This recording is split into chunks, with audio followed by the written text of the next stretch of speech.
Kabilang kong tatlo na tago na kayo. Isa, dalawa, tatlo! Nasaan kaya ang aking mga kaibigan? Mga kabiblos ko nila. Tara, samahan ninyo kung hanapin natin sila. Dito kaya? Dito?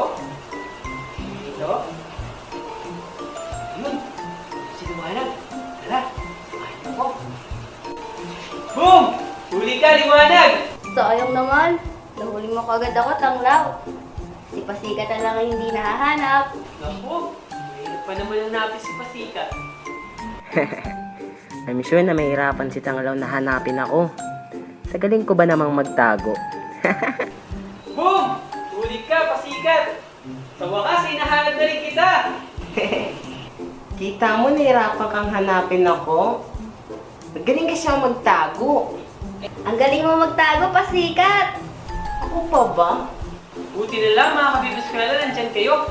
Tulungan niyo akong hanapin si Pasikat.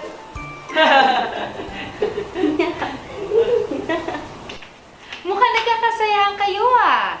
Opo, Teacher Sarah. Naglalaro po kami ng taguan. Nahirapan nga po silang hanapin ako eh. Kasi magaling ang magtago. Oo nga eh, tuloy mo magtago. Nahirapan tuloy kami hanapin ka.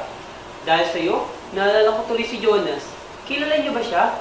Hindi, Tanglaw eh. Sino ba yung tinutukoy mo? Gusto namin siyang makilala. Si Jonas! Si Jonas ay isang propeta na nagtago at tumakas mula sa Diyos. Pero kahit gano'n siya kagaling tumakas at magtago, ay nahanap pa rin siya ng Panginoon. Teacher Sarah, pwede mo po bang ikwento sa amin ang buhay ni Jonas? Para malaman din po ng ating mga kabibliskwela. Oo naman, Tanglaw. It's my pleasure.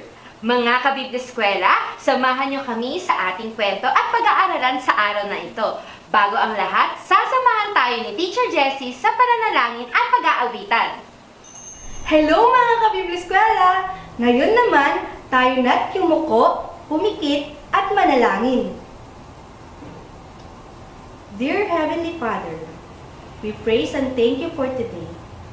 Thank you because we will going to study again and learn from your word. We ask for wisdom and understanding as we study your precious word. In Jesus' most precious name we pray. Amen. Ngayon naman mga kabibliskwela, samahan niyo ako at umawit tayo sa Panginoon. At kapag tayo yung maawit sa Panginoon, lagi natin tandaan ang tatlong M. Masaya, masigla, at malakas. Ano nga ulit yun mga kabibliskwela?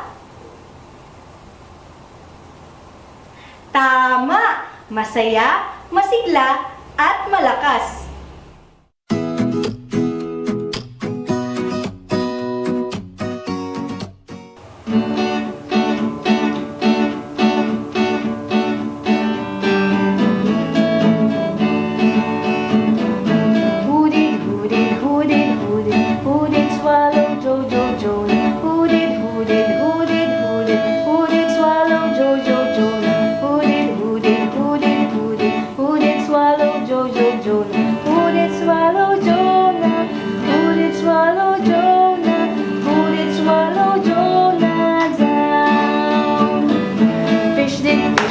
Fish did, swallow Jojo Jonah. Fish did, swallow Jojo. Fish did, fish did, fish did, fish did, fish did swallow Jojo. Fish did swallow Jonah. Fish did swallow Jonah. Fish did swallow Jonah down. 3 days, 3 days, 3 days, 3 days, 3 days in the fish, fish, fish, fish. 3 days, 3 days, 3 days, 3 days, 3 days in the fish, fish, fish, fish. 3 days, 3 days, 3 days, 3 days, 3 days in the fish, fish, fish. 3 days in the fish, 3 days in the fish, 3 days in the stinky fish. Fish pit, fish pit, fish pit, fish pit, fish pit out, Jojo Jonah. Fish pit, fish pit, fish pit, fish pit, fish pit out, Jojo Jonah. Fish pit, fish pit, fish pit, fish pit, fish pit out, Jojo Jonah. Fish pit out, Jonah. Fish pit out, Jonah. Fish pit out, Jonah. Up. Salamat mga kabibiskwela!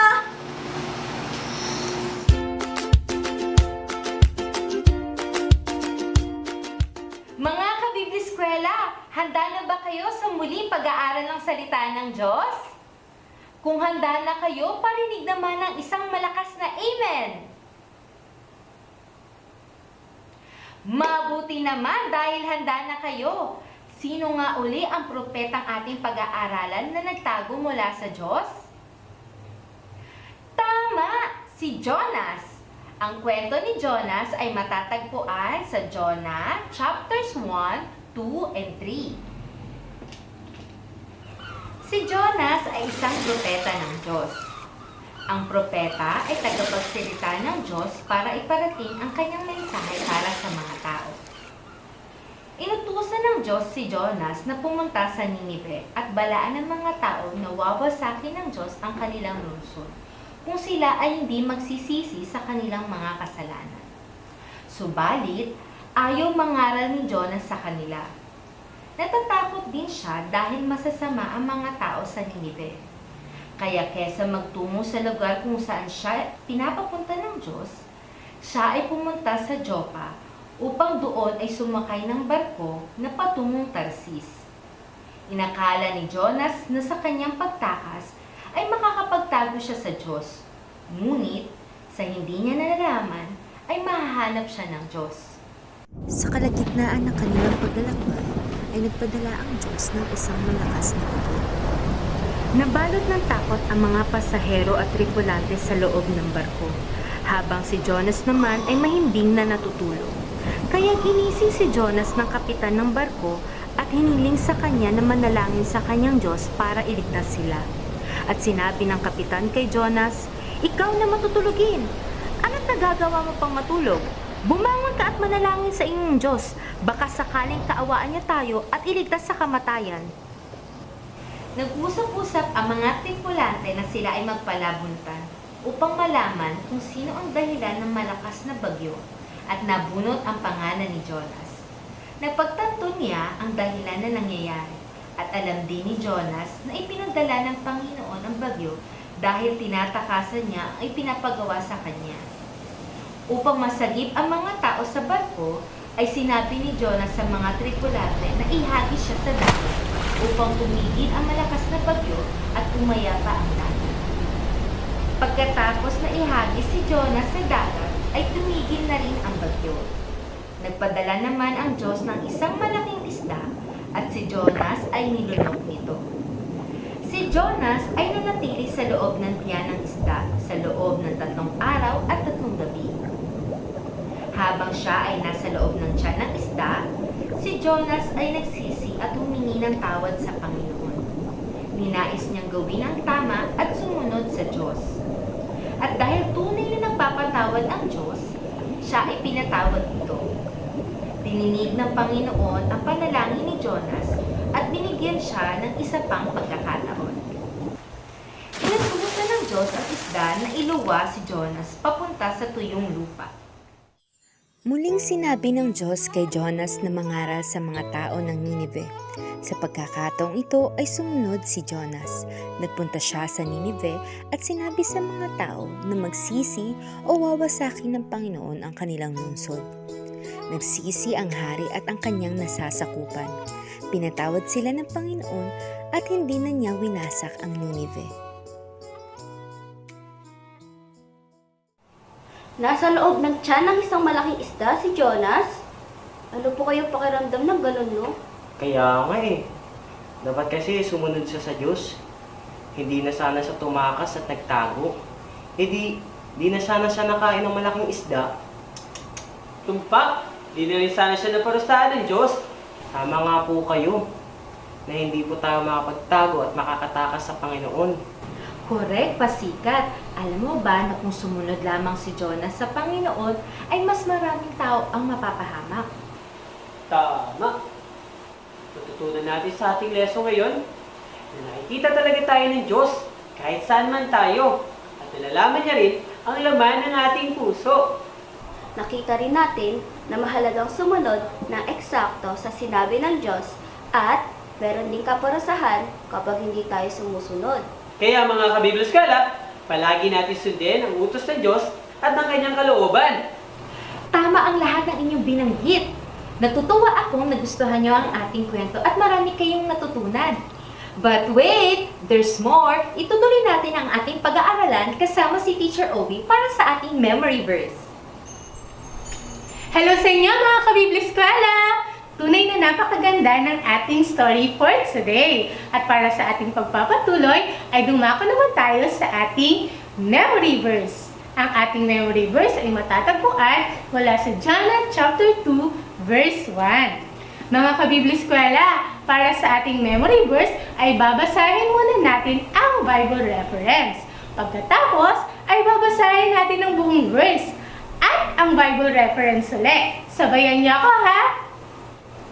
John chapter 2, verse 1. Then John prayed unto the Lord his God out of the fish belly. John chapter 2, verse 1. Ulitin natin na. John chapter 2, verse 1. Then John prayed unto the Lord his God out of the fish belly. John chapter 2, verse 1. Very good kayo mga kabibliskwela. Habang si Jonas ay nasa tiyan ng malaking isda, siya ay nagsisi at nanalangin sa Diyos. At siya ay pinatawad ng Diyos. Tunay na mahabagin at mapagpatawad ang ating Diyos. Naku! May mga nawawalang salita sa ating screen. Mga kabibliskwela, tulungan niyo akong banggitin at i-recite ang ating memory verse by filling the words in the blanks. Let's begin! Jonah chapter 2, verse 1. Then Jonah prayed unto the Lord his God out of the fish belly. Jonah chapter 2, verse 1. Ang huhusay niyo mga kabibliskwela.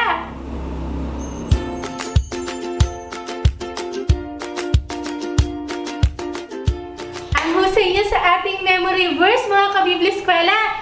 2 thumbs up sa inyo dyan. At ngayon naman, tayo ay dadako na sa ating craft time. Gagawa tayo ng big paper fish.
Kabibla Eskwela! Ito na ang ating nagawang Big Paper Fish!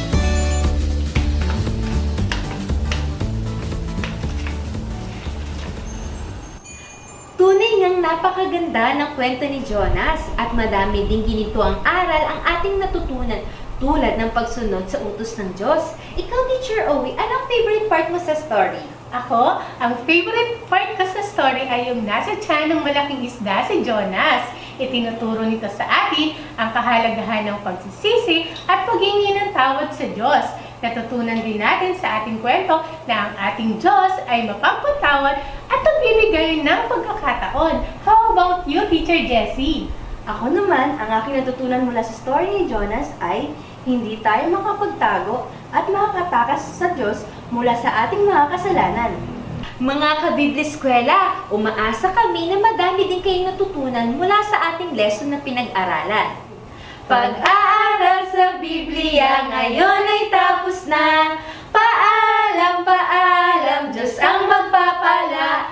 Hanggang sa muli mga kabibliskwela, paalam!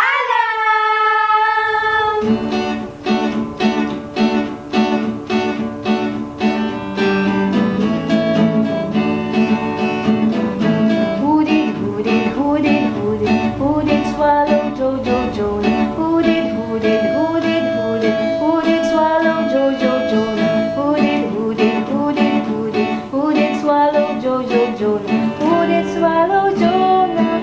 Who did swallow Jonah? Who did swallow Jonah down? Fish did, fish did, fish did, fish did, fish did swallow Jojo Jonah. Fish did, fish did, fish did, fish did.